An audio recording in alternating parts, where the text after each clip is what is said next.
March 24th meeting of the Troy Planning Commission. Copies of the agenda for tonight's meeting are available at the entrance to the room. Additionally, the agendas and minutes of prior meetings are available on the city's website. The meeting will be conducted in accordance with the agenda as presented or amended by the Planning Commission. The roles and responsibilities of the Planning Commission are outlined on the reverse side of tonight's agenda. State law establishes planning commissions. The commission is comprised of 9 members, all of whom have volunteered to serve. Members are appointed by the mayor and confirmed by city council. The other individuals seated at the table this evening are representatives of the city's planning department, the city attorney's office, and the city's planning consultant, Carlisle Workman Associates. If you wish to address the planning commission, please come forward when recognized and provide your name and address on the sign-in sheet. Please begin your remarks by stating your name for the benefit of the commissioners. All remarks are to be addressed to the planning commission and not to anyone else in the room. At this time, I ask that all cell phones, Blackberries, PDAs, or any other devices that might disrupt this meeting, please either be placed in silent mode or be turned off. Ms. Sarnicki, the roll call, please. Mr. Appidian? Here. Ms. Cruz? Here. Mr. Edmonds? Here. Mr. Hudson? Here. Mr. Friend? Here. Ms. Copa? Here. Mr. Zanzika? Here. Mr. Stratt? Here. Mr. Taylor? Thank you. Item number 2 on the agenda is the approval of the agenda. Is there a motion to approve the agenda? And Mr. Savin, I'll recognize you here. Could we add item 9A, Big Beaver Road update? I have a motion to do that, Mr. Tagle. amended. Thank you. Support. Support by Mr. Hudson. Ms. Cruz? Yes. Mr. Edmonds? Yes. Mr. Hudson? Yes. Mr. Krant? Yes. Ms. Koopa? Yes. Mr. Zanzika? Yes. Mr. Stratt? Yes. Mr. Tagle? Yes. Mr. Appidian? Yes. Next item is the minutes of the March 10th, 2015 Planning Commission meeting. Is there a motion to approve or amend? Make a motion to approve. Thank you, Ms. Cruz. Second, Ms. Koopa. Mr. Edmonds? Yes. Mr. Hudson? Yes. Mr. Krant? Yes. Ms. Koopa? Yes. Mr. Zanzika? Yes. Mr. Stratt? Yes. Mr. Tagle? Yes. Mr. Appidian? Yes. Ms. Cruz? Yes. Agenda item 4 is public comment for items that are not on tonight's agenda. Is there anyone in the audience who wants to speak to something that is not on the agenda? Seeing no one, we'll move on to number 5, Zoning Board of Appeals report. Mr. Chairman? Yes. Yes, I'd like to report that we did have a meeting on the March the 17th. The only item on the agenda was a postponed item, which was a variance request from David J. Pardon at 1321 Boyd Street. And that was the one that I reported last month where he was trying to split 2 lots within a combined lots that were originally zoned at 7,200 square feet, and the ordinance requirement now is 7,500 square feet. So he was asking for a 300 plus or minus a square foot variance for the lots. Turned out that we had a stalemate again. We had 4 votes and a lot of discussion, a lot of persuading arguments either way, but we really came to a stalemate, and we postponed it again until the next meeting. Any questions for Mr. Zanzika? If not, we'll move on to Downtown Development Authority report. Mr. Savin, is there any report? There was no meeting of the DDA, so there's no report. And number 7 is also for you, the Planning and Zoning report. The Sustainable Development Review Committee will be meeting tomorrow at 4:30 to discuss a project on Industrial Row. They seek relief of the 20% open space requirement. You may remember, Mr. Chairman, that it's a 5-person committee that's comprised of myself, 2 members of the Planning Commission, which are Mr. Stratt and Mr. Hudson, our city engineer, and our city building official. And also, I'll update you on a meeting that we had Thursday to discuss Big Beaver, but I'll do that under item 9A. Thank you. Any questions, commissioners? Okay, item number 8 is the site condominium development review. Preliminary site plan review, proposed Hunters Park 2 site condominium, 25 units or lots, east side of John R. between Tucker and Mayflower.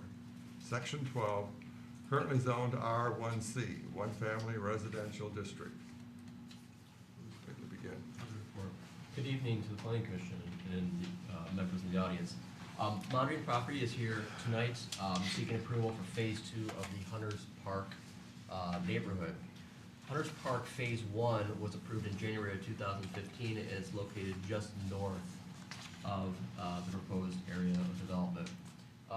Phase 2 is 7.9 acres, and the applicant has submitted 2 separate site plans for Planning Commission consideration.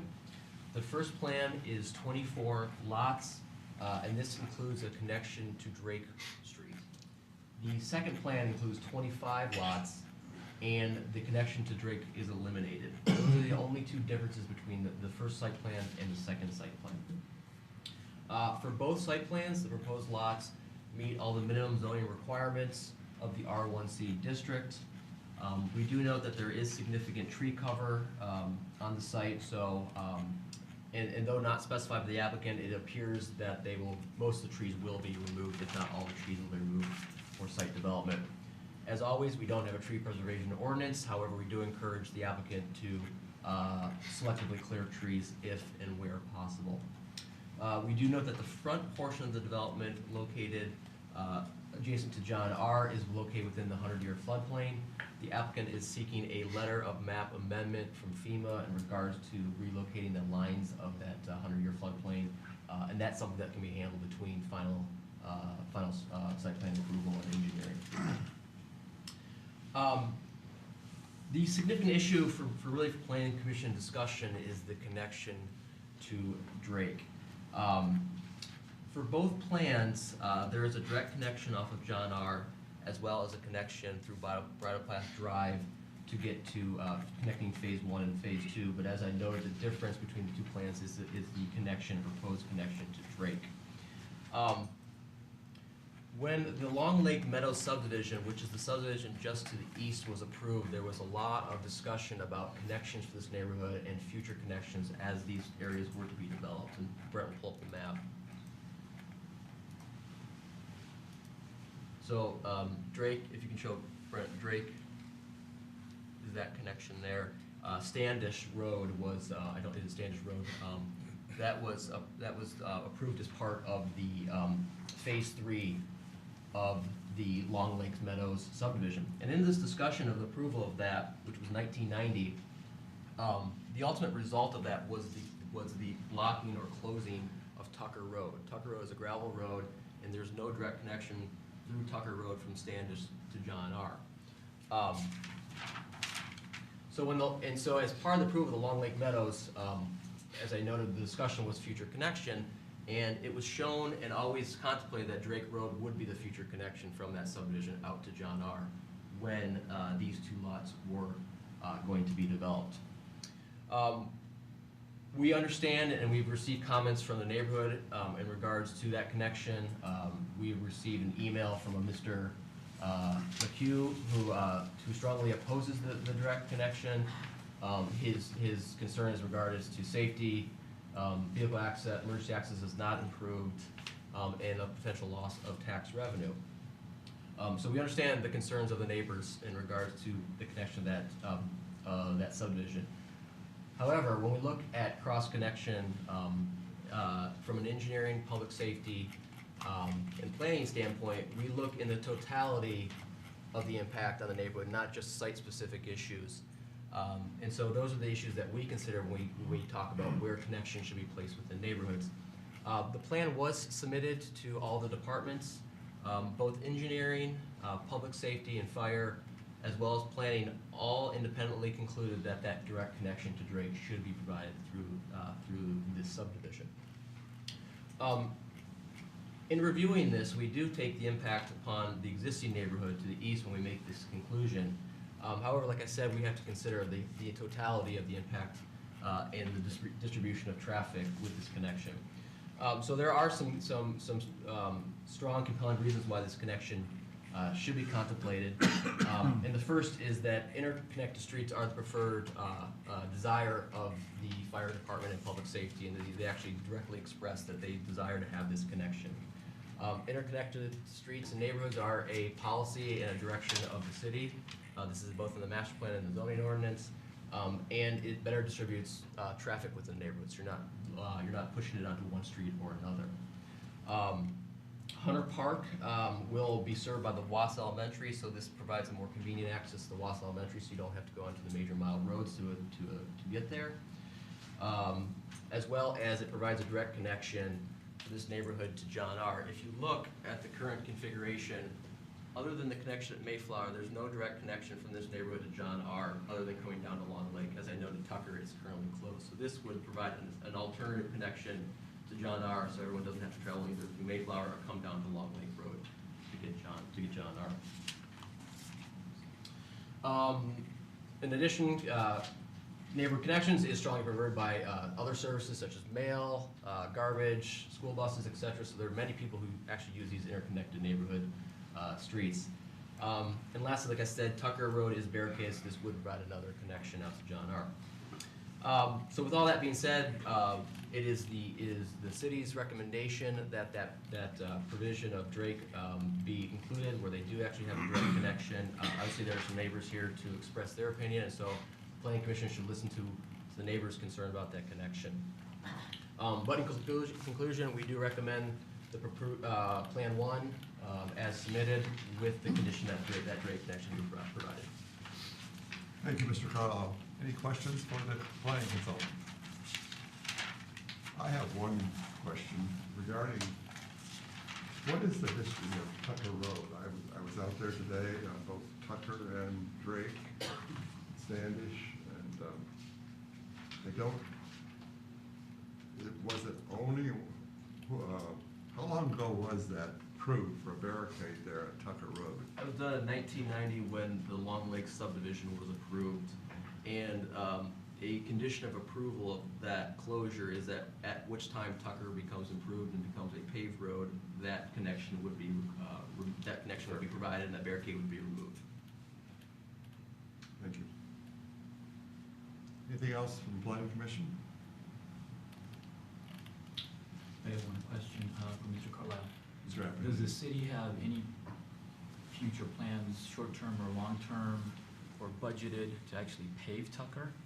Is that something that is projected? I don't believe there's plans to do so. Well, I'd like to say that you raise a really good point. I don't know if most residents know that it costs considerably more to maintain a gravel road. And I think we're down to less than 7 miles or 5 miles left in Troy. And I have one right near my house, in fact. And I was out there today, and they look like they're all really, for the most part, the majority of those homes are large homes. So I don't think they would necessarily qualify for a community block grant development, which is the low income kind of thing. But it always bothered me that the rest of us residents are actually subsidizing those people who won't give up their gravel roads. And there are quite attractive 30-year long-term financing plans that the assessing department offers at a low interest. So I hope that at some point the city council will look into that again and see if we can do that. Anything else? Okay, we're ready to hear from the applicant, please.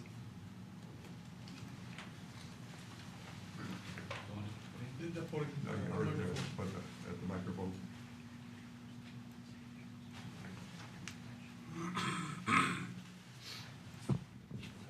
Good evening. John Thompson, Professional Engineering Associates, representing the applicant this evening. We are in concurrence with Mr. Carlisle's letter and are willing to add one additional tree and a crosswalk. And glad to take any questions on that.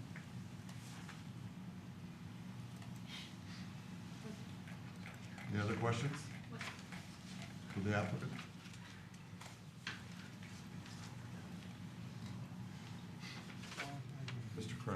one of the two plans is preferred by the developer? Our preferred plan would be alternate two, or the alternate plan. We talked to the residents, we were involved in the Mayflower development of Bridgewater when it went through. We saw the number of residents that came out that were against the interconnection. So we went forth with that plan without the connection. I totally understand staff's recommendation for interconnecting the streets. Our feeling was that there were not very many houses on Drake that were affected, so the connection was a really pertinent connection. Though again, I do understand staff's recommendations. Anyone else? Thank you. This is not a public hearing, but we will take comments from members of the audience.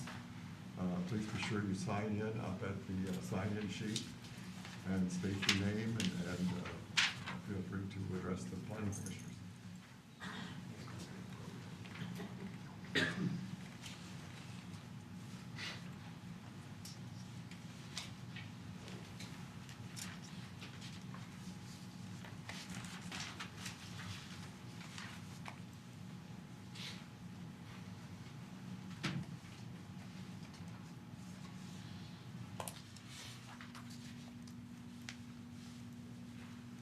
Hi, my name is Jerry Sipe.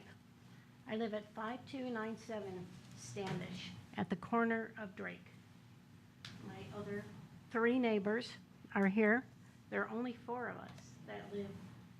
My house actually faces Standish, but my driveway is on Drake. We have lived there since 1991, August, and we have come in and out off of Long Lake for 20 years. It's more than 20 years, isn't it? 25 years. And I don't see the need to open Drake. It dead ends to my neighbor Mike's house, you know, and then you'd have to split. The more advantageous opening would be Tucker. As you see, if you come in from Tucker, you could go north, south, and enter all the other subdivisions.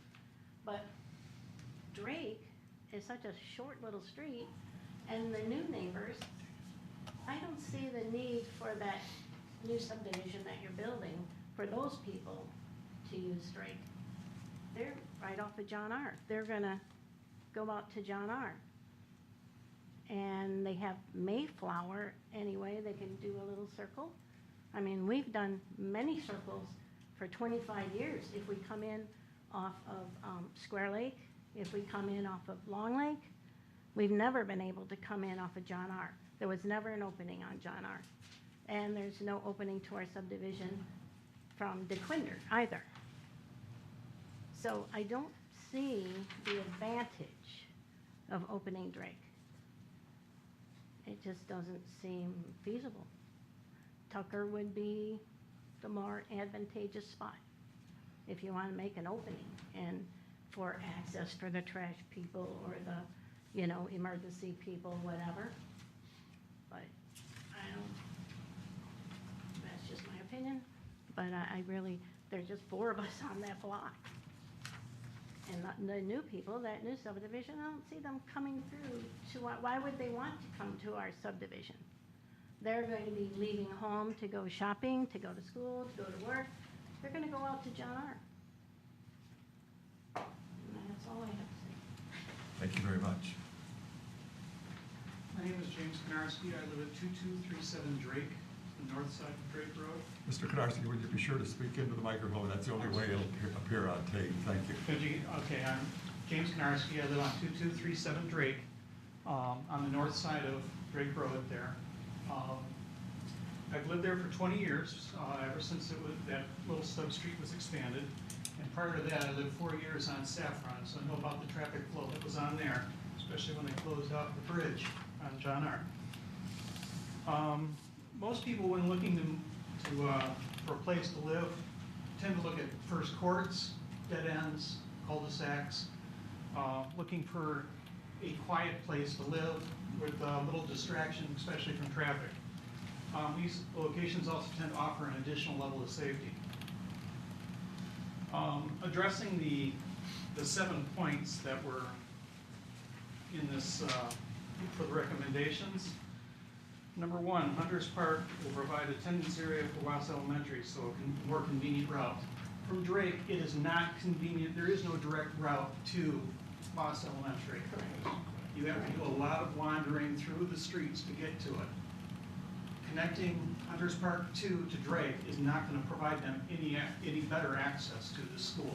The quickest access for them is to drive out to John R., up to Highbury, and straight down to the school.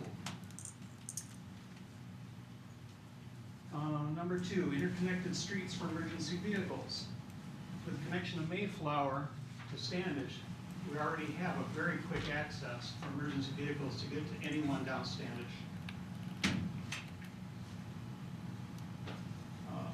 Number 3, interconnected neighborhood. Hunters Park connects to Hunters Park 1, which is connected to Bridgewater Estates, which is connected to the other subdivisions via Astor and Standish. There doesn't seem to be any issue with creating island neighborhoods when the subdivision Oakwood was developed to the north. It could have easily been connected to Endicott. So, Would you bring that up again? I'm sorry? Would you slow down, would you bring that one up again? With the interconnected neighborhoods, the 2 new subdivisions are connected to Bridgewater Estates to the north, and they are connected to the existing subdivisions at Standish, from Mayflower to Standish, and also through Astor. Then with the idea of not having island neighborhoods, we have one at Oakwood at the northeast corner of John R. and Square Lake, and that easily could have been connected to Endicott when that subdivision was developed. Number 4, providing additional access route to John R. to reduce traffic on Saffron. Again, with the connection to Mayflower to Standish, this is already addressed.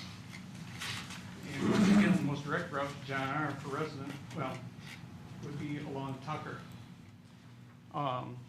Once again, residents of Standish, Tucker, Custer, and Radcliffe could easily get out to John R. through Tucker. One of the things I note is you mentioned about having it barricaded because of the dirt road. There have been several other dirt roads in Troy that have never had a barricade on it. Eckford, connected to, let's see. Rochester and Tallman. Yeah, Tallman Drive. And then Bristol Drive at one point it connects to Troywood. At one time, that was all dirt road too, and they were never barricaded.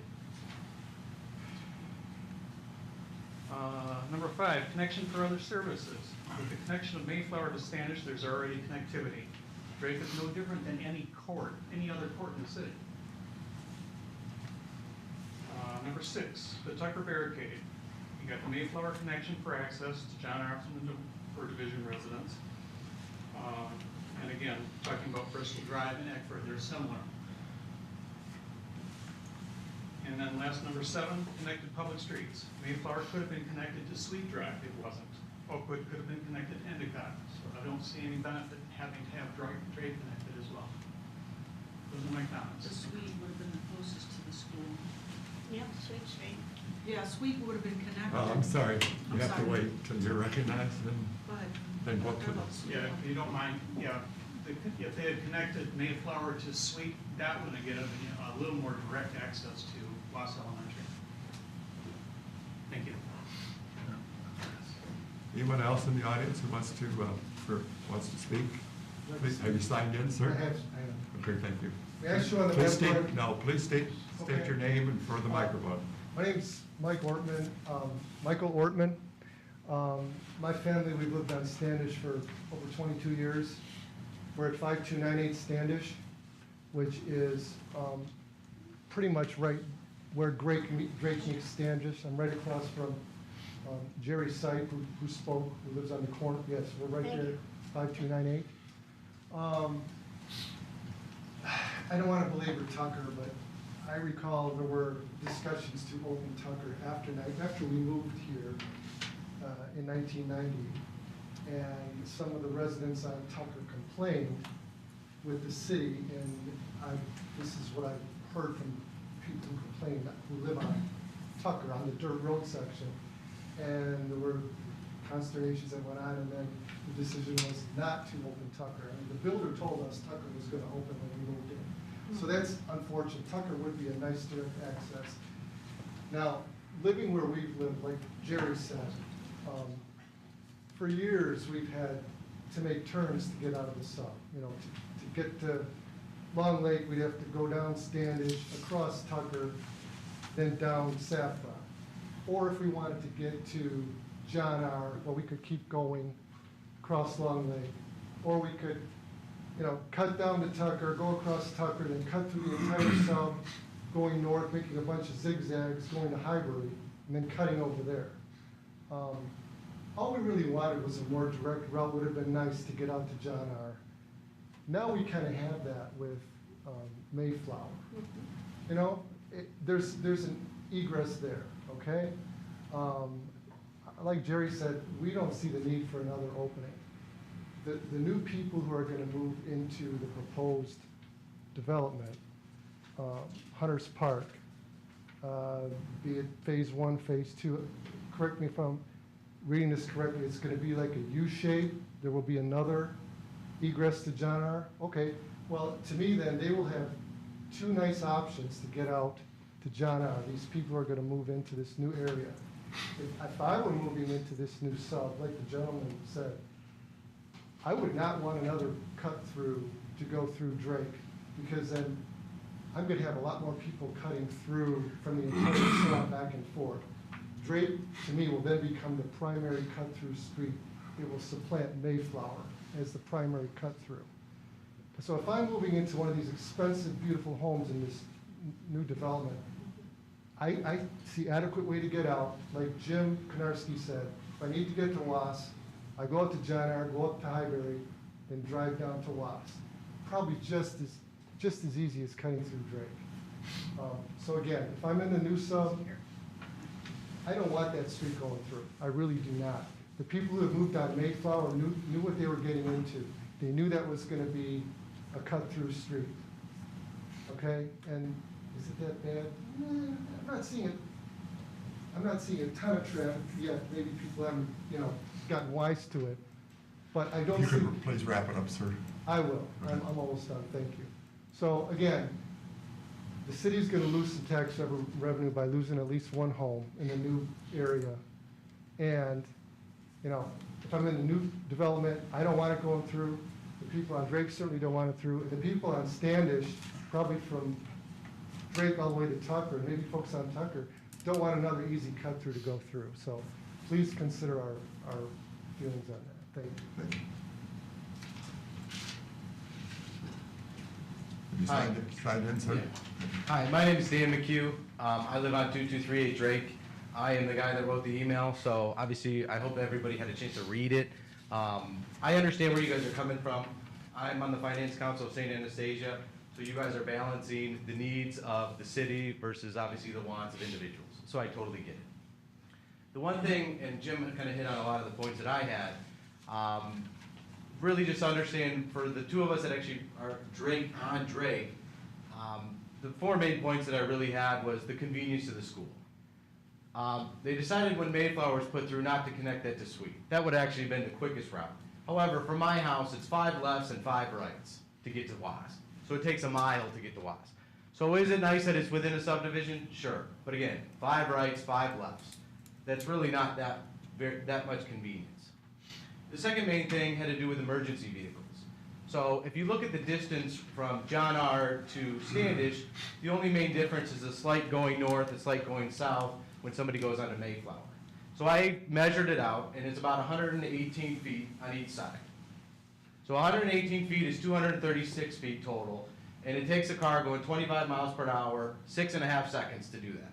So the connection of Mayflower really alleviated the issue of emergency vehicles. Because I understand from before, if the fire truck had to go down to Long Lake, go back up, go back down, turn back around, and then go down to somebody on Standish, on the very south side, it's obviously a much more kind of convoluted route.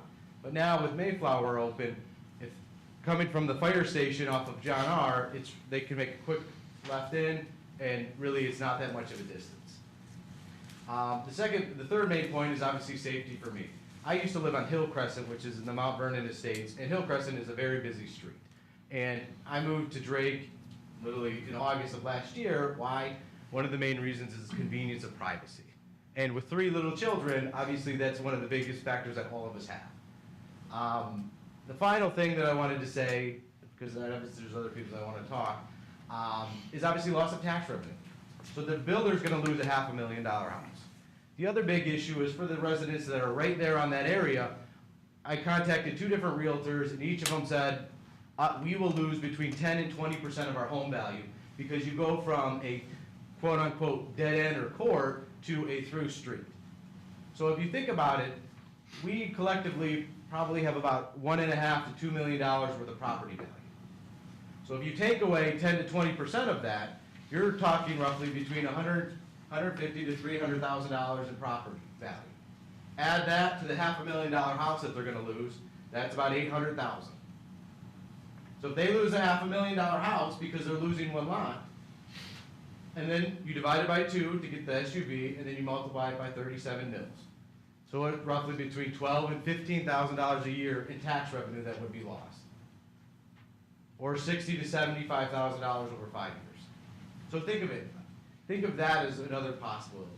So again, I'll wrap it up. Convenience isn't really that much obtained. Safety is an issue for me and my family, and obviously emergency access isn't that much different. So like I said in the email, I hope everybody had a chance to read that. Please leave Drake as a dead end street. Please be assured we all have copies of your email. Thank you. Hi, good evening, ladies and gentlemen. My name is Horatio Dancia. I live at 5302 Standish, intersection of Standish and Drake, facing the east side. I totally agree with my neighbors' point of views. I just want to add that if you look closely maybe to the design of the Drake Street at the intersection of Standish, there is a sharp 90-degree angle. If you look at the Mayflower, provides a little bit of gradient. So when you turn to the left, it creates a fluidity in the traffic. Now, the shortness of the Drake Street will instead create a kind of like a bottleneck in traffic, now add to the fluidity, in my opinion. Exactly. And also the connection to the Vass Elementary, it's not going to do it. And this will decrease the privacy for the new neighborhoods and for our neighborhoods. And that, therefore, I'm against it. Thank you, sir. Thank you. Have you signed in, ma'am? Excuse me? You've signed in? Yes, I have. Okay, thank you. Yes, my name is Dorothy Konarski, and I live at 2237 Drake. My husband Jim previously spoke. The one thing I did want to say is right now, Drake is approximately 250 feet, and then it will be extended probably another 117 feet, and before it turns, okay, it is going to be a very short street, and I suspect that that street's going to be a high-volume cut-through. Now, what I'm concerned about is there are only 2 residents that live on Drake, myself and Dan Yu and his family. And what's gonna happen is we're gonna hear start, stop, start, stop, start, stop. It is gonna be a detraction to the environment that we currently have. And I don't know if anyone's considered that. So I agree with the rest of my neighbors. I don't think there's a safety issue. It definitely is no way to get to Was. I don't think any of the families here will let their kids walk a mile to Was with all those cut-throughs. I don't even know if little kids can maneuver their way to Was through all those turns. You can go out to John R., you make a right, Highbury, and you're into the elementary school. I know the mantra of Troy was interconnected roads, so on and so forth, but I would really hope that the Planning Commission would use common sense when it comes to everything you've heard here. And, you know, I would hope that they would accept the fact that it is really not a good alternative. And I guess that's all I have to say. Thank you, ma'am. Okay, at this time, we'll bring it back to the table for discussion. Before we begin, I'd just like to say that, you know, connected streets are a really established form of good planning. That, you know, that is all the rules of good planning. And those of us who have attended classes and training, that's why stub streets were put in. They were considered in the earlier developments. I've lived here 40 years, and I remember all the controversy when a lot of the stub streets were being included in new developments in the early 70s and 80s. So I personally think that the Planning Commission, number one goal is to consider the protection of health and welfare. And I think the connection is warranted, and if the fire chief says that he, you know, that it's essential to him, then I think we need that holds strong arguments for us. If anybody else wants to discuss something first, Ms. Crew. Yeah, could you explain to me again, Ben, why it is that Tucker is barricaded and not considered an option? I can only go back upon reading the minutes. I wasn't here in 1990, so I can't talk to any specifics. From my reading of the minutes, that issue of the connection of Tucker was hotly debated when their subdivision was constructed, the Long Lake subdivision. As a condition of approval of that subdivision, it was agreed upon that Tucker was going to be barricaded at that current location. The resolution of that stated that it will remain barricaded at which time until Tucker Road is improved, Tucker Drive is improved to a paved road. I don't know what's happened between 1990 and today. The residents have indicated there's been some discussion about Tucker being being the barricade being removed, and it's come up to council. I don't have anything in the minutes to reflect that from my review. But it was done in 1990 as a condition of approval, as I understand, for the approval of the Long Lake subdivision. So if I'm to understand this correctly, Tucker Drive, based on what I see on the map, it already exists and connects to John R. It would only require paving to remove the barricade. And with Drake, you're gonna have to clear all that and dig it and pave it and create it. Is that correct? Am I looking at that map correctly? Drake is a stub, it dead ends. And in order to make it go all the way through, we're gonna have to clear all of that and create a brand new road. Well, No?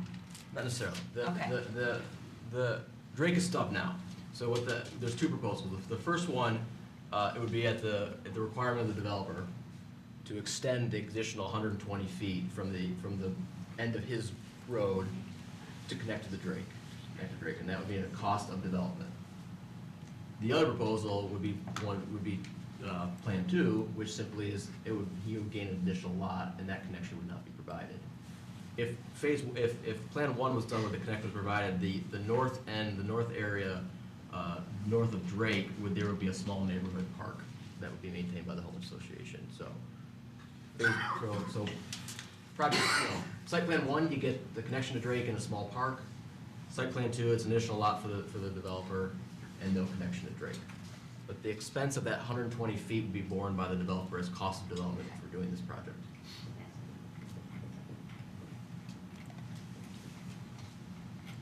Yes, Ms. Kuba. Could you not remove the barricade without paving the road? Because I remember on Waddles going east, there used to be a street called Fernley that was a gravel road. To go to Winter, you could take Fernley, and it was a gravel road. So why is there a barricade and it is not paved? Mr. Sauter. I don't believe removing the barricade on Tucker is an option. This is an act of city council. I do think it is an option. Well, Why not? with all due respect, I don't respond to the audience, I respond to the chairman. It was approved in 1990 as an act of city council with a condition that it be paved. I don't believe there's money in the budget. This has never been discussed at a budget meeting that I'm aware of. And I just think it's a bit of a red herring to talk about this as an option at this time. I don't know enough about this, about eliminating the barricade on Tucker. It's been there for 25 years, and I don't believe it is an option right now. I agree with you, particularly if you remove the barricade and don't pave Tucker. And paving Tucker would require a special assessment of the residents on Tucker. Now, there are community block development grants that are available, but I didn't see a majority of homes on Tucker that I would think might qualify for, the CBDG funds. But I think that's something that needs to be looked into. And I also believe that it's still important that Drake be opened up. Whose park would that be? Would that be the new development's park? It'd be the homeowner association, it would be essentially a private park for the homeowners. Of the new development? Yeah. I do wanna reiterate one point. There are merits to opening up Tucker. Clearly, there are merits to doing that. I will say, though, that it's been the expectation of the residents on there, they have an approved resolution to close Tucker, and it'll be closed at such time until it's improved paved road. If we open up the issue of opening up Tucker, I can almost assure you're gonna have the same number of residents here complaining about that issue too. So we're passing one issue on to another issue. So I think the issue really for the planning commission tonight is really the focus of this Drake connection. I know when I drove down Tucker,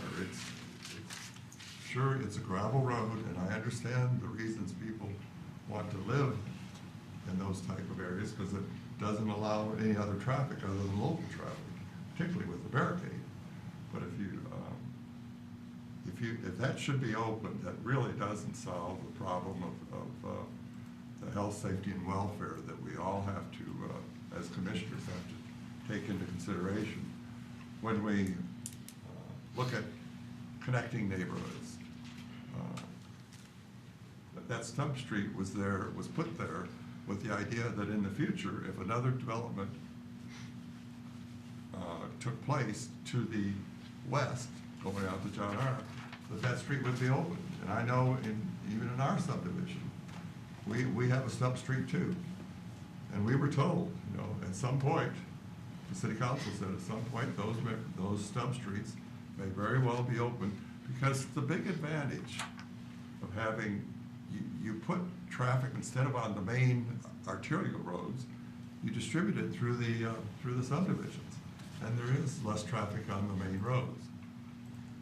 And I don't know what the plans are for improving John R. I'm sure they're long-term, but in my perfect world, I would like to see all the gravel roads go away in Troy, because we're all subsidizing them with our taxes. Anybody else? Yes. Yes, Mr. Stratt. Would you tell me again what the fire marshal stated, and also what or the fire department, not the fire marshal, but the fire department and also police? What are their opinions? What did they say? It's in an email, I don't have it in front of me. I will tell you that the fire marshal directly said that he would like a full vehicular connection. If one is not, a full vehicular connection is, for a full street. If one is not provided, he said at a minimum, he's gonna require an emergency vehicle connection. So that's I think we were just talking about, I think it's a 20-foot easement with a 10-foot paving there. Sure. So at a minimum, if the planning commission decides that they do not, they are not gonna require the connection to Drake, he is gonna require emergency vehicle access connection. And what about police? Police did not directly respond to this matter. They typically, Well, it was primarily fire. it was more concerned fire. They do want to have access, they want to have access through Drake, is that correct? Regardless, one way or another. Engineering department, building department, planning department, and fire department all have recommended the connection to Drake. And you are recommending? We are recommending the connection to Drake. Okay, that's what I wanted to hear. Okay, thank you. Mr. Tagle. And was there any substantial information from the fire department as to why this would be a better connection for them? I have, and again, I haven't been out there to measure the distance or the travel times. Is there been anything provided by the fire department to give you reason to believe that this really is an important connection? Because right now, they don't have it. And has there been any? No, Mr. Tagle, they didn't get into the specifics with me in terms of how much this would cut down in terms of their response time. I will say that it's a general rule of thumb for the fire department, they try to get as many connections as possible. And the only thing I can add to that is it was of high enough value to the fire marshal that he is still gonna require an emergency vehicle connection, even if the full vehicular connection is not provided. So he warrants it to be important enough to require that. I guess my point is, he doesn't have it now. And by adding the homes that are gonna be added in this subdivision, there's no difference to him getting into the other subdivision. He could get there the same way he's getting there now. Mr. Chairman. I think Mr. Appian was next. Yeah, Mr. Carlisle, I just have a question, piggybacking on the issue of the fire department requesting that cut-through. Has there been any direct input from either engineering or the fire department regarding the geometrics of Drake and Standish providing that access better than Mayflower and Standish in terms of fire equipment, fire vehicles getting in? I guess the issue of time and that being studied, like, we don't have the detail, Yeah, but in terms of geometrics, have they expressed? Both will be built to a 60-foot right of way. So the largest fire apparatus in the city can get through a 60-foot wide right of way. And again, I keep going back, the fire marshal did state that he wants that emergency connection, so he feels that he can get a vehicle through this area. Mr. Chairman. Yeah, I think to answer and piggyback onto that, I think more importantly is if there was a blockage of one of the other two areas, they want to have access. So it's obviously a safety factor in terms of having direct access to 3 different directions, rather than having one of them be blocked. You only have one left, and God forbid something happening on the other one. So from my experience, based on what conversation I've had with conditions similar to this, their concern is blockage. And if you have one blocked area, you're done. You can't get your equipment there quickly on time. So that's also during the winter conditions. There's several other factors that are involved. It's not just, but that's my experience, and that's why I asked specifically. I wanted to hear what the comments were from the fire. Mr. Hudson. That stub has been there approximately, as I understand it, for 25 years. That's part of the initial planning of the city, which wants interconnectivity.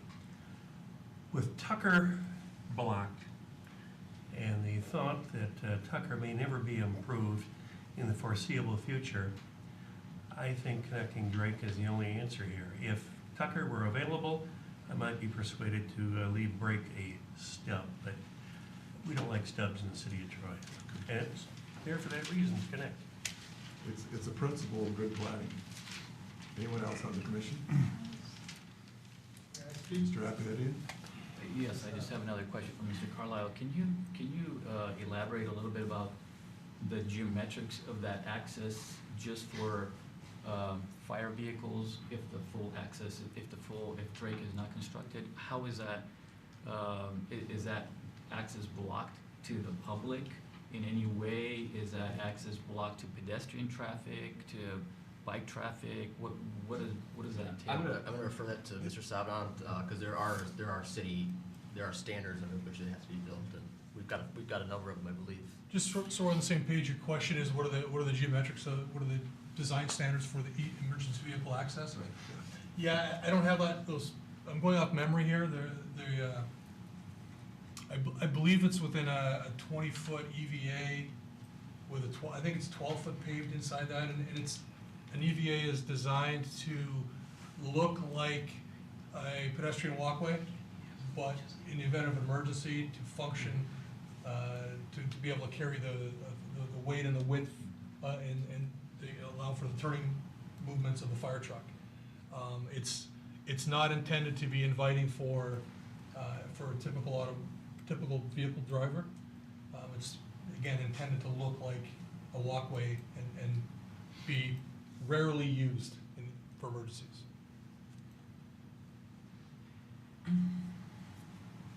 Did I answer your question? Thank you. I think one of the results of that, just to access the 12-foot width is, that could be used for other purposes by young drivers, whoever, you know, to cut through there, once it's there. There are maybe half a dozen to a dozen EVAs in the city, and they have been instances where drivers have utilized those. It's not the preferred option, and I think that the fire chief also conveyed that or communicated that. I Mr. got Gray? some thoughts. You know, I've been sitting listening to all this, and I know that we shouldn't have stubs if we can avoid them. And that the stub was there because it was eventually gonna be a connection. That's why it's a stub. Otherwise, they would've just ended, they wouldn't have the stub there at all. And I realize that you've got a situation where, let's say Mayflower was blocked for some reason. I don't know what happened there, but let's just say it is blocked. How is the fire truck gonna get there from John R? If the fire truck's on John R, they can't get through Tucker, and they want to get into the deep part of this subdivision to the east. They'll probably have to come down to Long Lake and then drive up. Is that distance and time gonna make any kind of difference in saving a life in one of those homes? Maybe, maybe not. That's, you know, we're talking seconds here. And seconds matter in a fire, by the way. It does. But I also see what the residents are thinking, and I would be, if I was a resident buying a home in that new subdivision, I wouldn't want cut through, you know, because I live in a subdivision now that has a cut through. And we do get traffic when other streets are too busy. I'm really torn on this one because on one hand, I see good planning as continuing Drake right through. On the other hand, I feel that it isn't that much of a safety issue because a fire truck can get through on the new, with that emergency vehicle access road, and I realize, okay, there may be a fluke person that's gonna try to jump through there.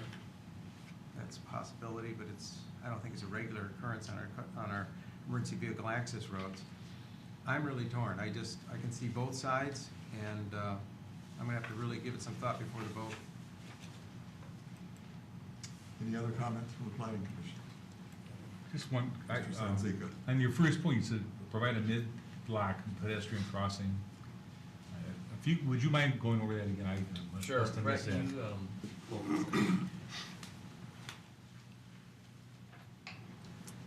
Use the mouse.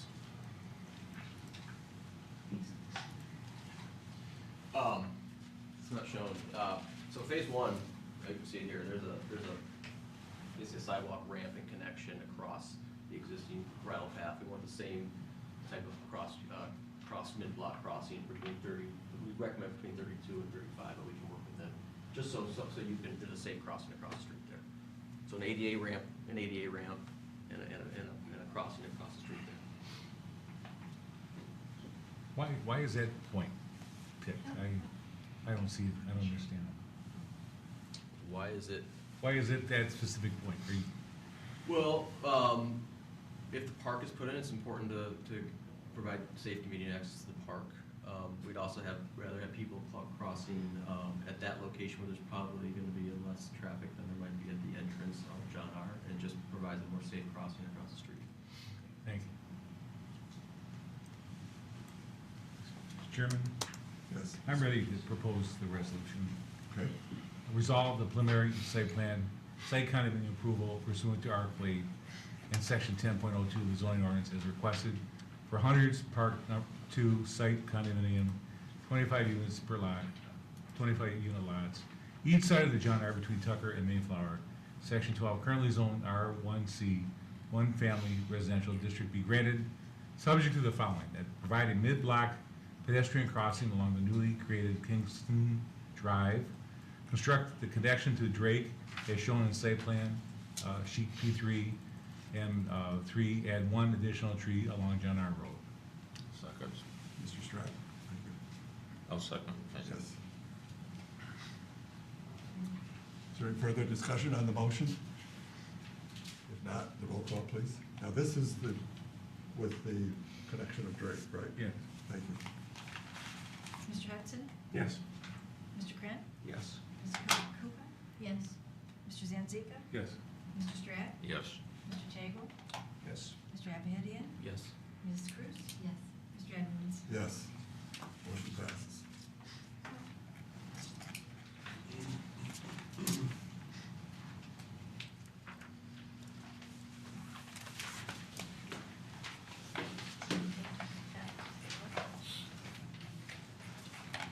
We won't be taking a break, so Did you just pass the opening of Drake? Is that what you just that did? we did, yes. One thing you didn't consider is the safety of this man at the end of the street, for instance, in Drake, in a traffic going straight into that. That was not mentioned. That's a safety Sir, we're consideration. not gonna get into that. And I can't see a You fire had- truck making that turn anyway. You had a comment, you had your opportunity to make comments. so. Yes, we did have And our, it was not a public hearing, so we did not have to take comments, just so you No. know. That decision, But I hope all of you come and drive down our neighborhood and see what you're talking about and physically, because on a map it, Ma'am, we're ready to move on. This is a Yes, public so am I. meeting of the public commission. you know, Thank you. I wish you had told us beforehand that, you know, Why don't we, our opinions, and we've proven that safety was not an issue, everything else was not an issue, that you would have already made up your minds before we even came here, so it wouldn't have wasted our time.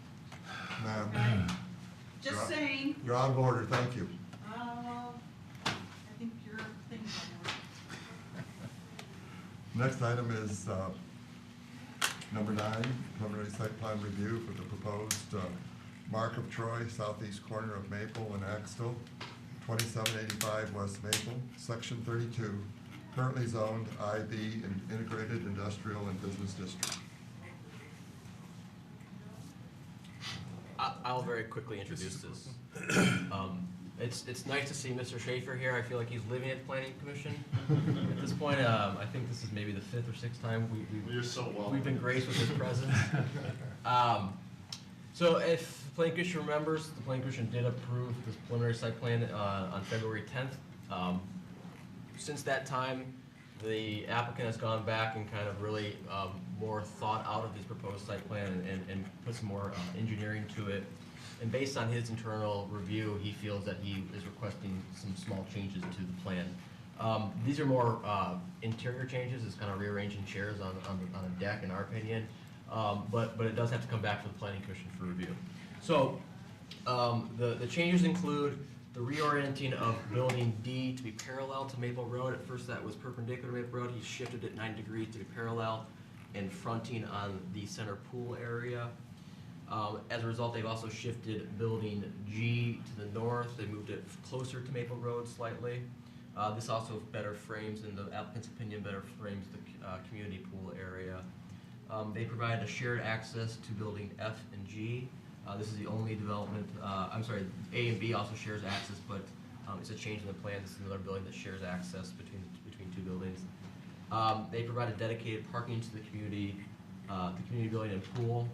The applicant explains the reason for that is that within the community buildings, we're gonna be the sales offices, so they want some parking in front of the sales office. In addition, they provided 14 additional parking spaces, but through the reorientation of the site plan, they've decreased the total lot coverage by 1%. As a result, also, they have reduced the number of units by 3, so they're not increasing the amount of density on the project. Those are the changes. I will let the applicant better explain the reasoning for why they did it, but that concludes our report. Thank you. Any comments for the planning consultant? If not, we'll hear from Mr. Schaefer. Good evening.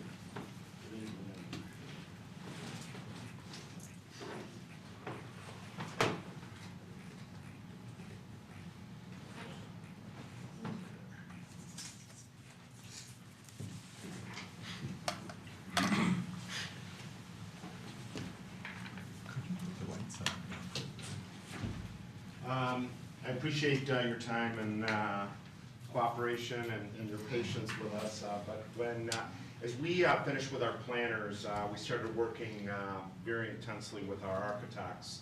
And what has basically changed is originally we had expanded foundations out and we reduced the foundations because we had talked about putting storage in the garage, and what we've done is we've eliminated some of the units to have a more conditioned space inside the building on the second floor, so people can store bicycles and things like that instead of out in the cold, having, you know, a flat tire or things that would freeze. So we wanted to have conditioned space for that. And then also, our architect was very concerned about this relationship because you have a building with units facing into another building, and you would be looking into the side of that building. So what we did is we reframed this area, and we pulled that one building off so it doesn't have that relationship any longer.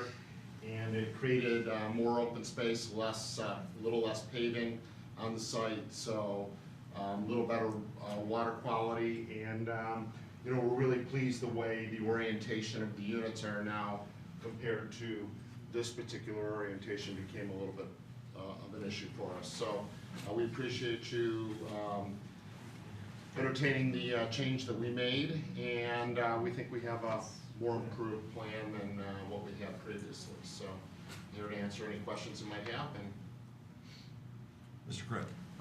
I like what you've done. You've eliminated that drive-through, you made it court. Basically, you provided that the new drawing on the right has basically a courtyard effect now. You've eliminated that road splitting the buildings apart and allowing the building that is farther south now to have just walking access to the pool without going across traffic. I think it's terrific. What is that white area on the new area? Is that grass? yes, green space. That's green space. Open area, play area, things like that. Really nice. Yeah, the views for these units are much better now. Yep. And I like the idea that you have made access on the second floors for Yes. bikes. That's great. Any other comments by the commissioners? Here's one. Mr. Hudson? Some of my neighbors and acquaintances in Troy have been following your progress in the newspaper. And they are absolutely delighted with sort of an upscale project on 15 Mile Road. Even one venture says, you know, maybe I'll move in there. So, well done. Thank you. I appreciate it. That's great. Anyone else? If not, I think we'll, is there anyone in the audience who wants to speak on this? If not, we'll bring it back to the commission for a resolution.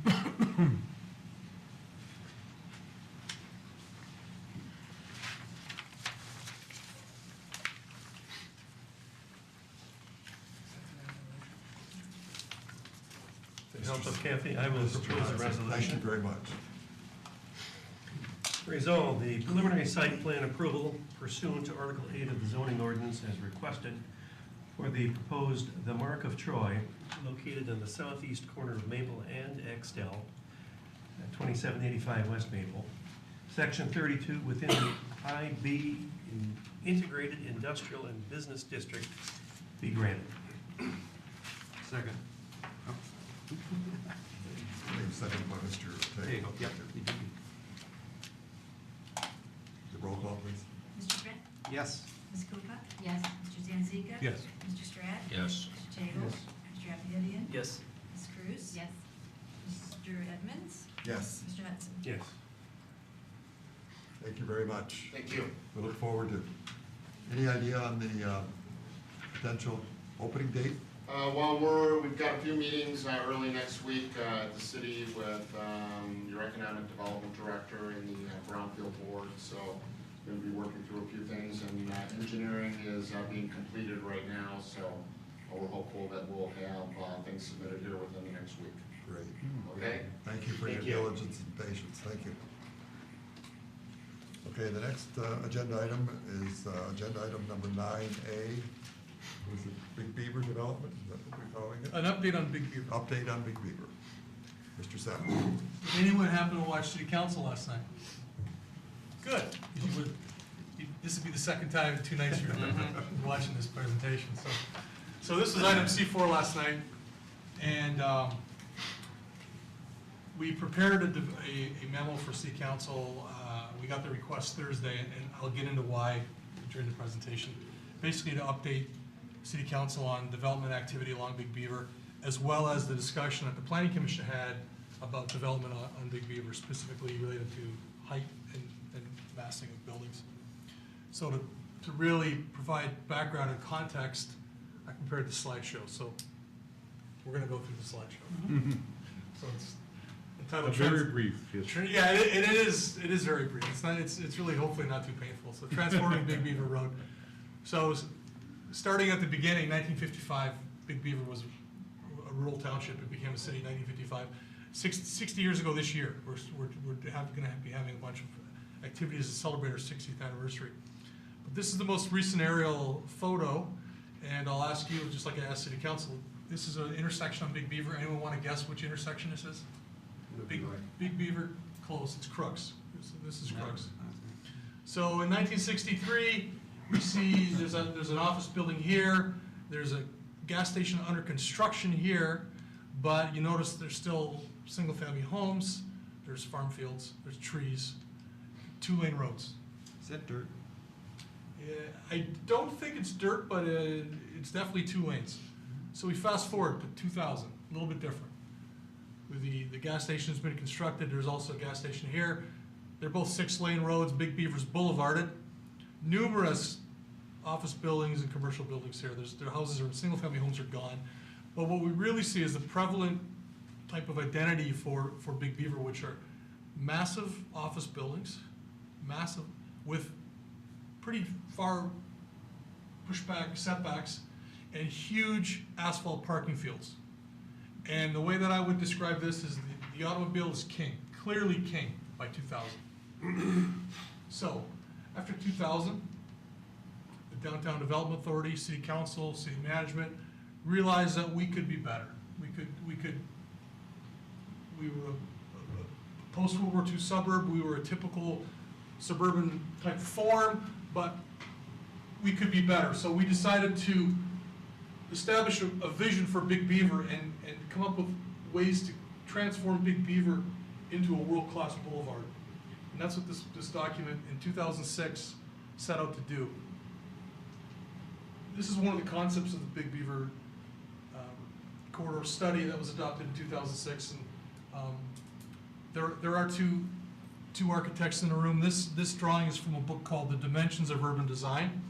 What it basically says is there's to help to create place and that sense of enclosure, there's a relationship between the right-of-way width and the height of the building. So to really the most effectively create the type of place we're looking for in Big Beaver with a 204-foot right-of-way along most of Big Beaver, the ideal height to get this 1:2 to 1:3 ratio is 7 to 10 stories. And there's actually a building height plan. And this is Big Beaver right here. So what this plan calls for obviously is height. These are 10-story buildings here along Big Beaver, and they step down in height as you get away from Big Beaver. But notice the differences in color. Green is residential, red is retail, blue is office, and yellow is parking. This is mixed use, vertical mixed use. This is what we were talking about at the meeting a couple weeks ago. So what the Big Beaver corridor study adopted in 2006 calls for is mixed use, height, and density.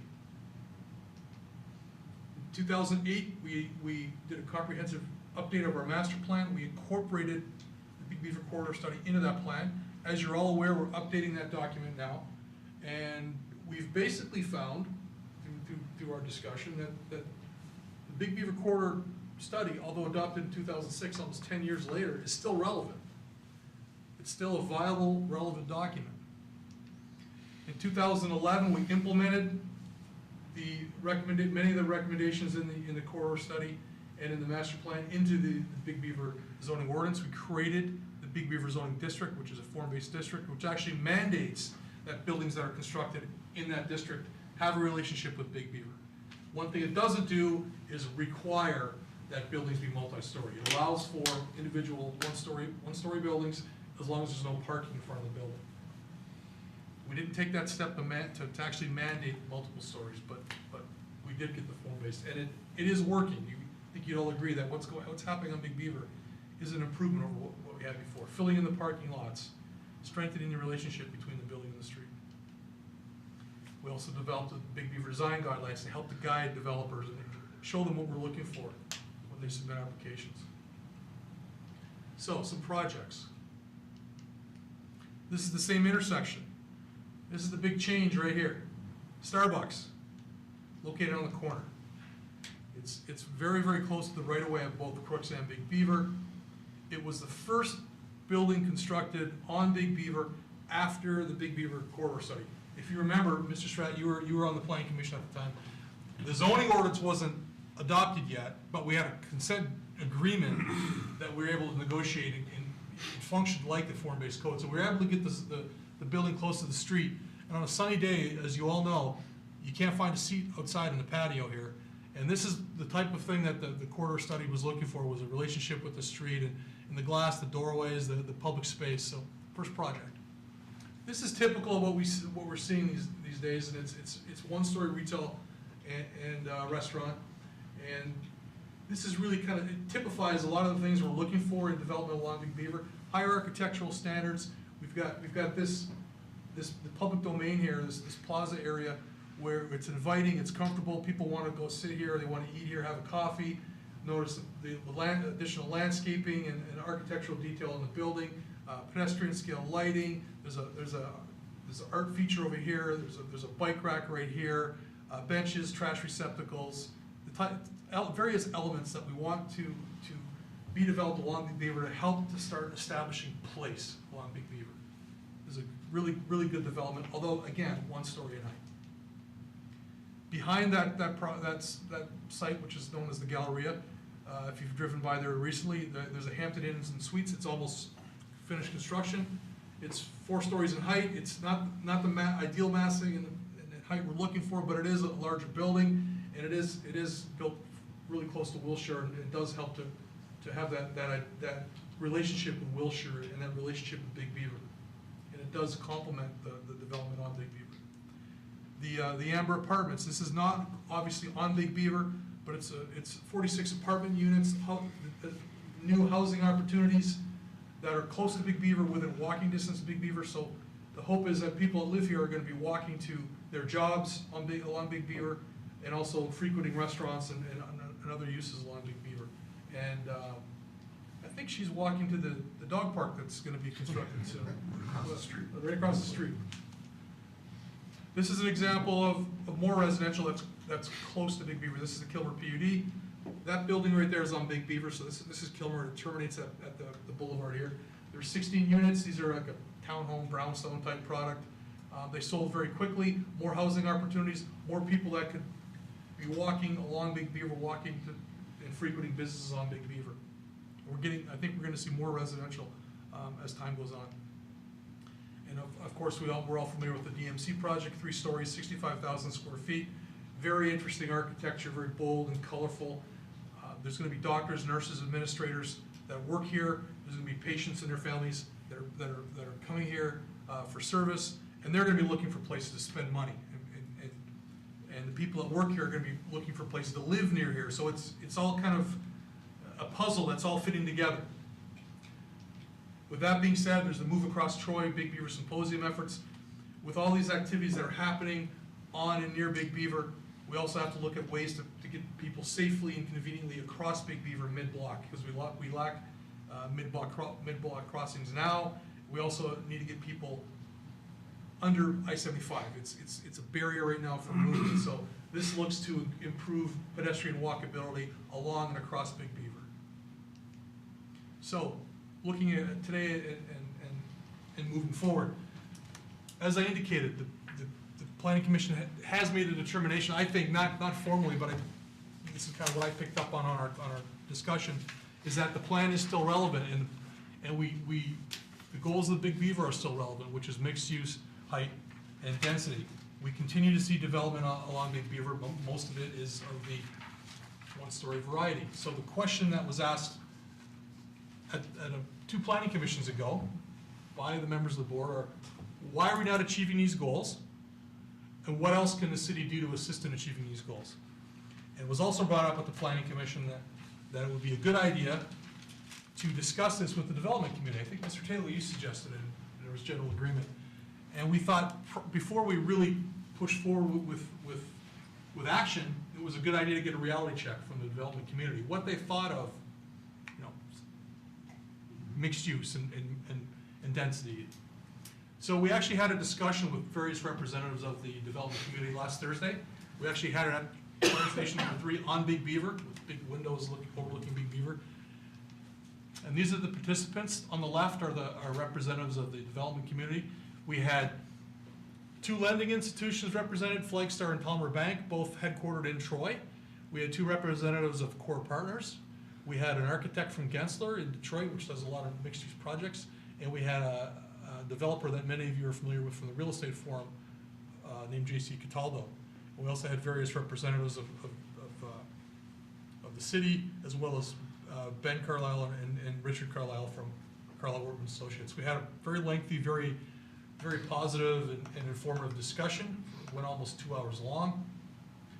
And just trying to summarize the takeaways. These are like 7 salient points that we came up with, and they're in the memo that I distributed to you if you want to look. I tried kind of shortening them. Just the 7 points. Identify specific areas along Big Beaver to focus our efforts. This is consistent with the Big Beaver Corridor Study, which talked about the concept of districting. It also talked about the concept of pulsing, where you've got intense development as kind of a focal point, and it spreads out from there. We talked about identifying city strengths and establishing a brand. This gets back to placemaking and making Big Beaver a strong, attractive place. We talked about considering some form of transit or shuttle along Big Beaver. We've been hearing that for quite some time. There was a recognition that as you increase the height of the building, you also increase the construction costs on a square foot basis, somewhere around 5 stories in height, depending on what the use is. As you go higher, you've got to do more with the building steel, structural elements and whatnot. So as you go higher, it's more expensive. We heard loud and clear from the lending institutions that banks have a difficulty funding mixed-use projects. They both agreed on that. One of the quotes that one of the bankers used, which was very funny, she said, banks are very conservative. They wear life preservers in the shower.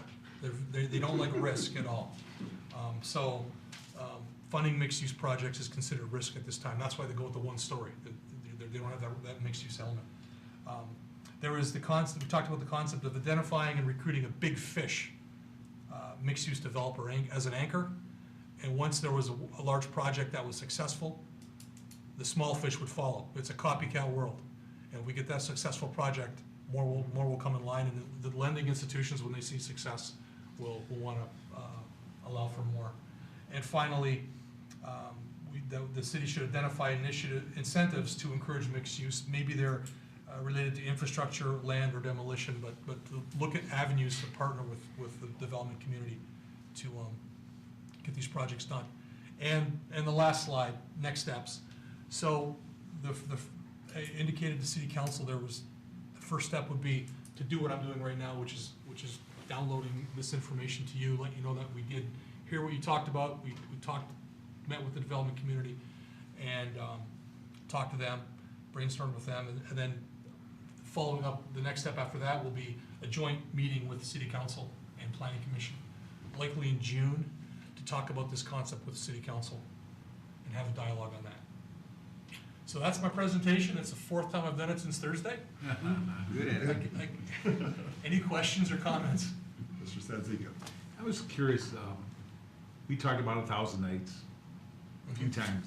Was there any discussion on providing more entertainment or providing incentives to provide more entertainment along Big Beaver? Yeah, we didn't talk about the concept of 1,000 nights, but we talked about exactly that nightlife, and someone mentioned that we talked. There's a lot of discussion about millennials, the 20-somethings that want to go to Detroit and Royal Oak and Birmingham. But someone mentioned that millennials and empty nesters really want kind of the same thing. They want to be able to have nightlife. They want to be able to go to restaurants and nightclubs and comedy clubs and whatever. And one of the attendees brought up the fact that with the lack of transit, the risk of getting a DUI, with having without a really viable, strong public transit system, Uber helps. But that's more of a millennial thing and not so much an empty nester thing. But we talked about the fact that people want to be able to go out and have a drink after work or on a weekend to go out and spend money and be entertained. But we talked about that quite a bit. Could you talk a little bit about what was the response of the city council when you gave this presentation last night? There was not one comment or question, which clearly was because the presentation was so informative and vivid. My understanding is it was well received. Again, I couldn't tell from the dialogue we had, but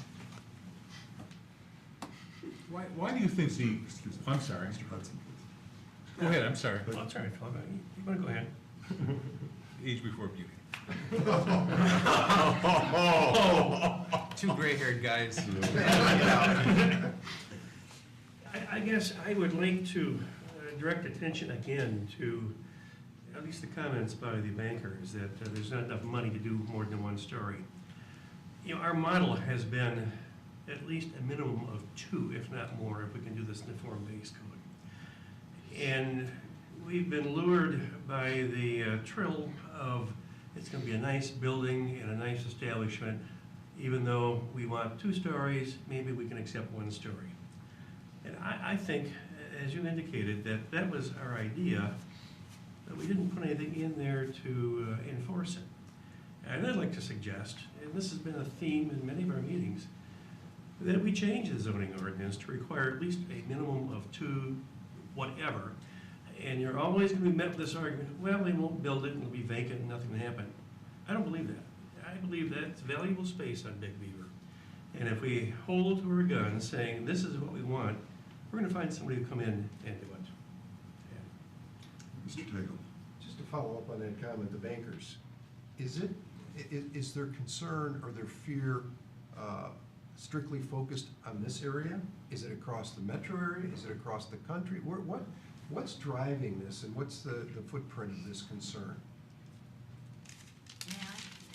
For Comerica Bank. And I am not a lender, and I want to make it perfectly clear that we have lender groups that specialize at Comerica Bank, and one of them may be construction. But the biggest complaints that I hear from the lender groups is all of the federal regulation that is tying their hands as far as what they can do when it comes to lending and the sort of risk that they can take with all of the acts and the regulations that have been passed down through Congress the past, I don't know, 6, 7 years since 2008. In fact, the biggest growing area of Comerica Bank happens to be our technology and compliance department to keep up with the regulations that are currently being imposed. So, I mean, I think it is not limited by any means to whether or not a lender is able to see the forest for the trees or can't understand the facts of why this is a great idea and why it should work, but it goes more into what can we do and still be in compliance with all of the federal regulations that we're faced with. And that was brought up a lot of it, and they said especially with Freddie and Fannie, they have a lot of trouble about doing some of that mixed-use project that they don't basically not allow it under those provisions. Both lenders basically said, we didn't get necessarily the specifics about why it's so risky. They just said it's very risky. We're coming out of the worst time ever in banking, in modern banking history. And the gentleman from Flagstar said, I better know you, and I better have a personal relationship with you if I'm gonna lend money for a mixed-use project. And he said there are only 2 people that I can think off the top of my head, developers off the top of my head, that I'm willing to loan money for a mixed-use project right now. So he said basically, you better have a strong backing if we're gonna loan you any money for mixed-use project. That's just what the gentleman from Flagstar said. And the lady, the woman from Homer Bank agreed with that comment. So that's what we're hearing. Or cash. Or cash. Or cash. Come with cash. Could you elaborate a little bit what regulations are? Oh, Frank Dodd Act and others that I have not even begun to have to learn or understand because it's just not in my area. Is that an accounting? No, it's federal legislation that Congress under Obama has enacted that require banks to meet certain stress tests and have, I mean, just all of the regulations that we are faced with, and they don't want risk. I mean, because of the mortgage lending debacle, lending money has become a lot more difficult than it once was. More risk averse. It's pretty primarily part of the portfolio. I'm sorry. It's okay, go ahead. The portfolio is what they're concerned about. What do they have and how many of each of the types of different lending, whether it's hospital, whether it's apartments, whether it's retail. They're really tough, I know, on that. I've had some personal experience along those lines. I think Mr. Kratt was next. I just want to say, with all this talk about banks are afraid to lend, what about all the multi-story developments in neighboring communities? I mean, Royal Oak and Birmingham, I see big stuff going up, big cranes. And, I mean, are they getting developers that are better than we can get? I mean, I see it happening around us. I don't see any reason that we couldn't be part of that. I just want to piggyback on some other thoughts. The lending is an important issue, and it's a reality, but it's also kind of a lame excuse in some respects too. No offense to the banking community. None taken, because I'm also a lawyer. We did raise the issue. A quick aside, I was at a conference once, the key speaker got up there and said, I'm a banker and I'm an attorney.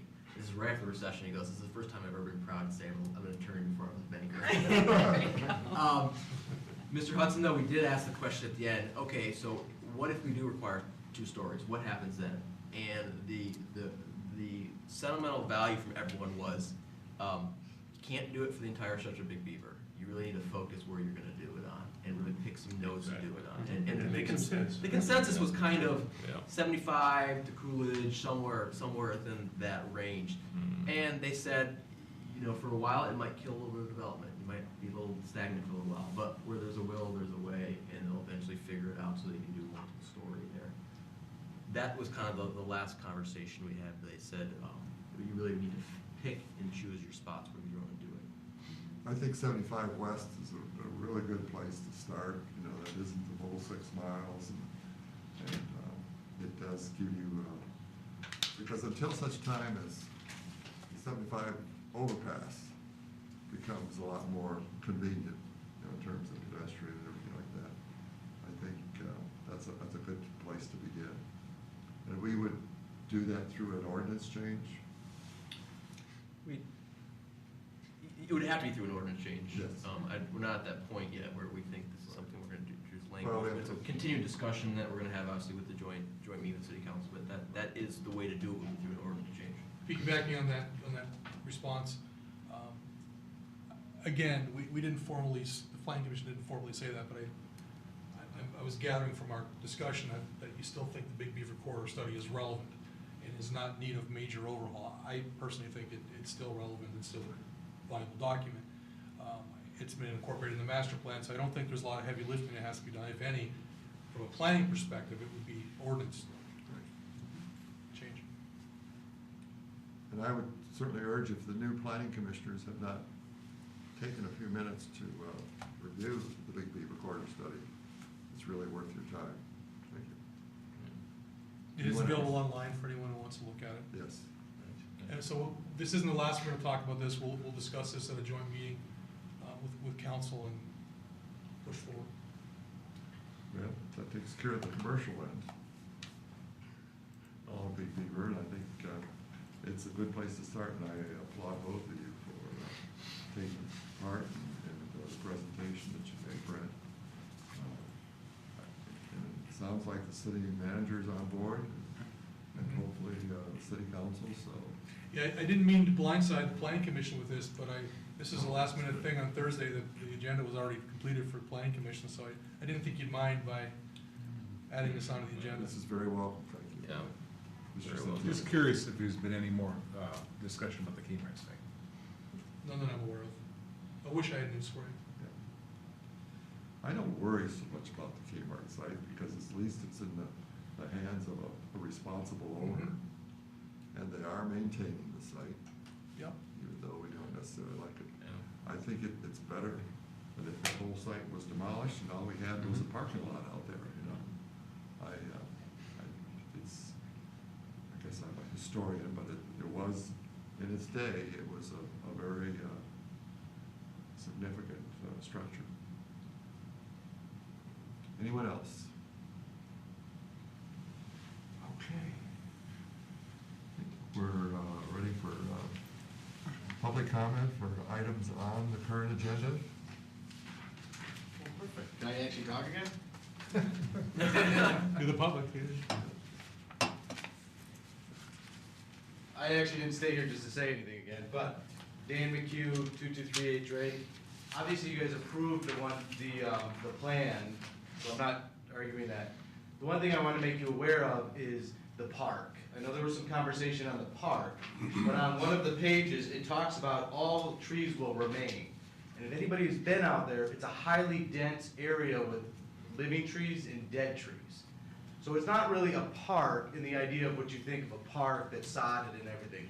It's heavily dense, so my fear of somebody living there is that's going to become a dumping ground for people.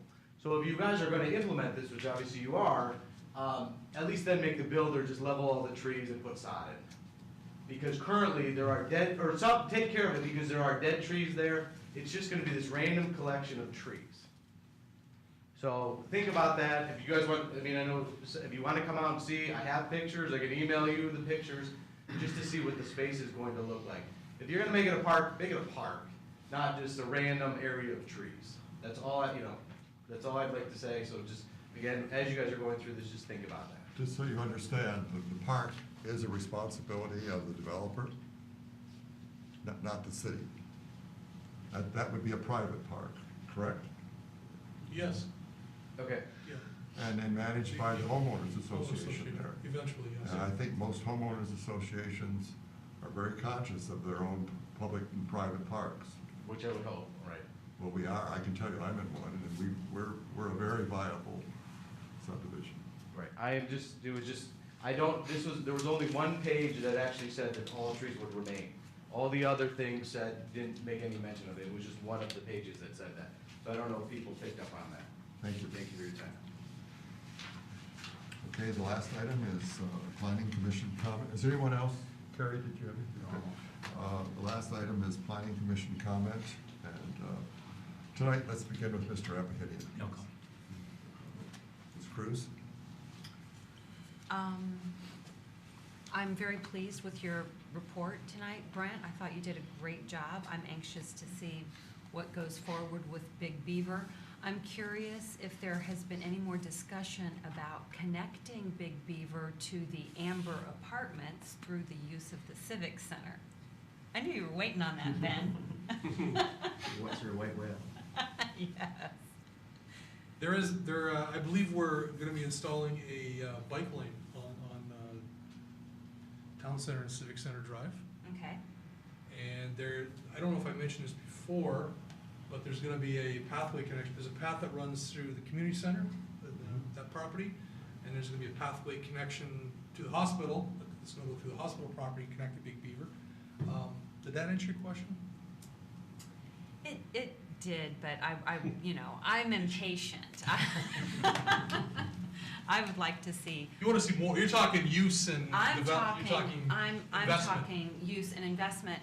And, tonight it was made glaringly obvious to me in the discussion about this new development. We have this gentleman over here who's recently purchased a home on a stub street, and it has been that way for 25 years. And so when a city waits that long to further develop something, there becomes sort of an understanding that maybe it won't ever happen, right? Because it just goes on for so long that assumption is made. And so what I don't want to continue to see that. I mean, if these are the decisions that you make, right? That you're going to develop these streets and you're going to, put an apartment building at the Civic Center entrance because you want to make it great and attract new residents and have mixed-use buildings, then do it, right? To wait 25 years from now, what purpose does that serve? Well, may I? Yes, please. By all means. This was a initial step, maybe not the first step, but an initial step. Yes. and of more steps, including a joint meeting in June where various topics such as that can be discussed. I'm excited about it. I'll be there. We look forward to hearing from you. No, I think there's a kind of a misconception of it, even the part of long-term residents, and I'm one of them, that stub streets, you know, if they weren't ever connected, they never would, they never should be. That's not it. You know, stub streets are a good principle of planning, and interconnectivity of neighborhoods is a good thing, not a bad thing. No, I'm not trying to argue that it's not. All I'm saying is after 25 years, your average person who's not maybe well-versed on proper planning techniques or best practices in planning, it's hard. It's hard to understand why after 25 years, now all of a sudden, this is gonna change. Because I bought something thinking that it probably wouldn't. It hasn't in 25 years, right? I'm just saying as a homeowner, that's hard. But I think we all, as you know, buyers in a neighborhood, you know, I'm certainly aware, I would never want to be on the edges of a development. I would never want to own a home on the edges of a development that are right up, backing up to major arterial streets. I would never want to buy a home on a stub street or near a stub street, because you really have a responsibility as a buyer, you know, let the buyer beware and all that kind of stuff. You should be going into the planning commission, and I'm sure the planning commission would not say, oh, that will never, ever be connected. We don't, the city staff never says that, because they were put in there for a purpose. And if I may stick my 2 cents worth in Yes, on this please. subject, I'm just thinking, the distinction between tonight and the city having a stub, the city is not going to put a road in and condemn property in some vacant land just to finish it, thinking as part of the planning process. When a developer comes in and sees a stub on the property he wants to put up a subdivision, he knows probably, and I'd be surprised if he didn't, that there's gonna be a connection there, and he's gonna have to put in that connection to the arteries. Whereas with the civic center, and I agree 100% with you, I'd like to see a path a little more direct than the maze that exists right now. The city can do that, but with a sub-street, the city is not going to develop a street, a piece of vacant land. Like I said, it was 3 cents. No, thank you. Ms. Cooper. What's he, I'm John sorry. Lever? I've been here so long. You don't show up, see? My apologies, John. Compare our attendance rate. You know, I do apologize for missing last meeting. And again, the topic for this developer that was in front of us was not the clear cutting of the property. But I am just astounded that they can come in and do that, and it's partially because we don't have a tree ordinance. Yes, it's our fault. It's our fault. Absolutely. And I guess I'd like to, number one, throw it out to my fellow commissioners. Is this important to you all? Yes. Yes. Then I look to staff and say, Brent, what, and Ben, what can we do to start this ball rolling? Because we have really, other than, can you come back and be a little more creative, we have no clout. We don't have any clout. And, you know, in fact, I was talking to a surveyor today that's done a lot of work in Troy. And he says, you know, we're asked to go out and do a tree survey and tag all the trees. For what? You don't make us do anything with it. I mean, it's not like you're taking down this many trees, replace it with this many. You know, so it's an expense by the developer that it's kind of, it's a hollow requirement. So I guess I'd like to know, what can we do to maybe start the ball rolling to look at a tree ordinance? Show of hands, who wants the city to investigate options for preserving? Shouldn't be as controversial as Do the we sign need a ordinance. resolution? Probably, yeah, let's do a resolution. Okay. Because I think this has been a burning issue, and it's only gonna get worse. Every time we have, you know, the few undeveloped pieces of property have long-time tree growth on them. Right. Sure, they're not they're all good to be saved, and they all shouldn't be saved. But I think we've got to I would suggest that we consider having an alternate plan be required, not just a cluster option and all that type of thing. Let's have an alternate plan that shows the other parts. And then if the developer wants to say, you know, this is gonna cost us X number of dollars more, that's fine, you know. At least we have that information. I've never heard, we only have 1 or 2 cluster developments in the entire city that I'm aware of. There's not very many. Yeah, and I just think so. Someone want, or John, you wanna offer a resolution then to, because we could do this, we could discuss this at the joint meeting in June too, with the city council. The problem, and I'm just filling airtime here because I know that we don't want a tree preservation ordinance that's anything like the one that was proposed 10 or 15 years ago. And the huge crowds at Athens and everything. And I don't want the city of Troy telling me where I can move my trees on my own private property, or where I can plant them. And that was the problem with it. Well, there's gotta be some middle ground. Exactly. We're a community that's, in my opinion, way behind the times in this. You know, I mean, how many properties do we wanna let a developer come in and clear cut before we say, well, all the trees are gone now? You know, I mean, it just, to me, it needs to be addressed, so. Yeah, I make a resolution that staff would explore developing the beginnings of a tree ordinance and come back and make a presentation to the planning commission as to what that may start to look like. I'll second. Discussion? Just a thought, and I don't know if we can or not, can we limit it just to new developments with acreage? Instead of having to apply to an individual, whatever, trying to move his cherry tree? Sure. No, I think that makes sense. As long as there's a rational reason for doing so. I would think they get over most of the objections in the city. Oh, I totally agree with you. Right. Mr. I'd like to Sanzio. suggest that we also consider a wetlands ordinance. Because, you know, they claim there's all these unregulated wetlands that the state has no jurisdiction over, and it's just an atrocity for them to fill it in and grade all these areas that potentially could provide infiltration in stormwater management practices. So, I don't know if I could make. That's a good point. You can adjust it, but I wanted to just ask, are there other cities that have their own wetlands ordinance? Oh, absolutely. Most, yes. Most of them do? Yeah. Well, then we're behind.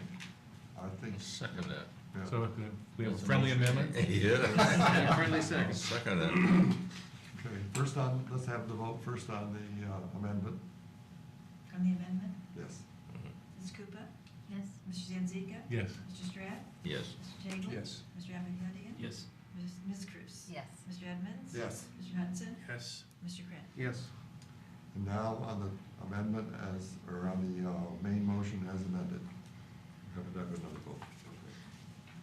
Mr. Zanzika? Yes.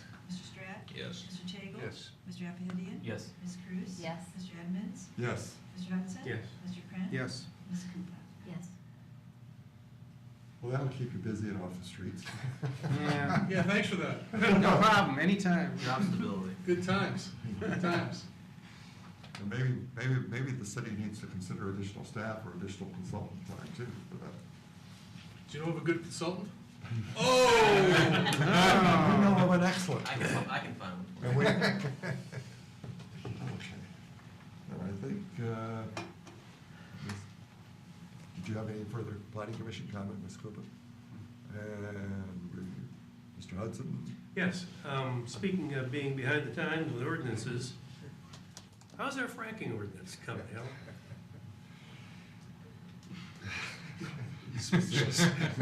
This is a squirming night. No, the city attorney was waiting for some information from the state that we were told we would get when we went to the fracking seminar that hasn't been shared with us, and that's, we're following up on that. I know we said we'd have something by this meeting, and I apologize, but that's. What are you trying to get a hold of up there that's not responding? It was information that was shared by the DEQ, but that's. Let's get a freedom of information request then. Right. I mean, it's crazy that they're sitting on it. Federal government's just come down with new regulations for fracking too, applying only to federal lands, not individual and private lands. We gotta get on this. No, I agree with you, and I think I know I read the Open Press, and there was an article in today's paper just about that, how Rochester Hills is very close to doing it, and their proposed ordinance does not allow fracking. It does allow drilling, horizontally, but not fracking. And it also includes the 1,000 feet. Interesting. And then they also said only industrial property, only on industrial property. So, I don't know if that's defensible. Well, that ordinance was mentioned at the fracking seminar, and there was discussion on whether or not that would be exclusionary or not. Yeah. But apparently Rochester is taking that shot.